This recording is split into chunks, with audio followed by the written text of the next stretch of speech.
Сайн байцгаана уу? Та бүхэндээ Ховд аймгийн биологийн багш нарын мэргэжлийн хөгжлийн бүлгийн туршлагаасаа танилцуулъя. Манай мэргэжлийн хөгжлийн бүлэгт 8 сургуулийн багш нар хамтран ажиллаж байна.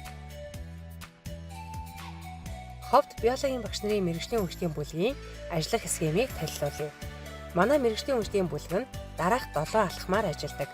Үүнд 1-дүгээрт тухайн хичээлийн жилийн зорилгоо тодорхойлдог. 2-дугаарт үйл ажиллагаагаа төлөвлөдөг. 3-дугаарт үйл ажиллагааны хуваарлалтаа хийдэг.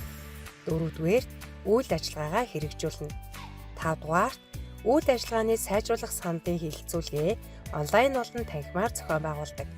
6-дугаарт саналын дагуу сайжруулалтаа хийн. 7-дугаарт сайжруулалт хийгдсэний дараа түгээн дэлгэрүүлдэг. 2024-өөс 2025 оны хичээлийн жилд мэргэжлийн хөгжлийн бүлэг хамтран хөгжиж харьцан суралцаж суралцагчийн сурах үйлийг дэмжин ажиллана гэсэн зорилгыг дэвшүүлсэн. Зорилгынхаа хүрээнд дараах 9 ажлыг төлөвлөж хуваарлан ажиллалаа. Эдгээр ажлуудаас суралцахын зорилтоор боловсруулсан дасгал ажлын дэвтрийг сургалтад ашиглан сайжруулсан ажлын туршлагаасаа хуваалцъя. 7-р ангийн дасгал ажлын дэвтрийг өмнөх жилүүдэд суралцахын зорилтоор боловсруулж хэрэгжүүлж байсан бол 2025-аас 26 оны хичээлийн жилд үнэлгээний шалгуурын дагуу сайжруулж боловсрууллаа.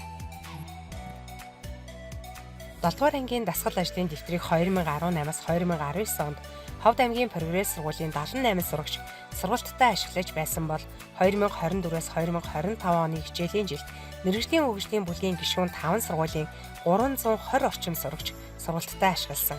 Харин 2025-аас 2026 онд энэхүү дэвтрийг улсын хэмжээнд 2700 орчим сурагчид сурах үйлдэл ашиглаж байна. 7-р ангийн дасгал ажлын дэвтрийн хэрэгжилт сайжруулалт болон бусад төлөвлөгөөт ажиллагааны чанар үр дүн сайжруулах зорилгоор мэргэжлийн хөгжлийн бүлэг онлайн хэлэлцүүлгийг 9 удаа, танхимын хэлэлцүүлгийг 4 удаа зохион байгуулсан байна. 7-р ангийн дасгал ажлын дэвтрийг өмнөх жилүүдэд суралцахын зорилтоор боловсруулж хэрэгжүүлж байсан бол 2025-аас 26 оны хичээлийн жилд үнэлгээний шалгуурын дагуу сайжруулж боловсрууллаа. Жишээ болгон 7-р ангийн хүнийг хоол боловсруулах хэрэгтнүүдийн байрлал сэдвт ээлжид хичээлдээр тайлбарлая.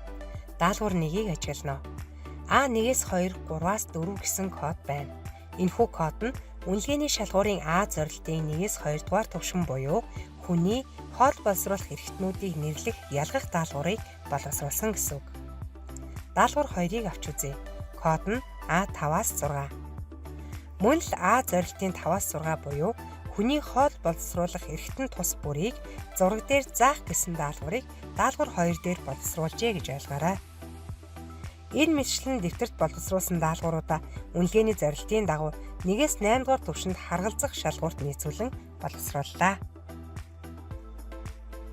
Дасгал ажлын дэвтэртэй ажиллах заавар зулимж, даалгаврын танилцуулга, ажиллах арга зүйг хаалттай группээр дамжуулан багш нартай хуваалцахаас гадна санал шүүмж, зөвлөмжийг группээрээ дамжуулан авч ажилдаа тусгаж байна.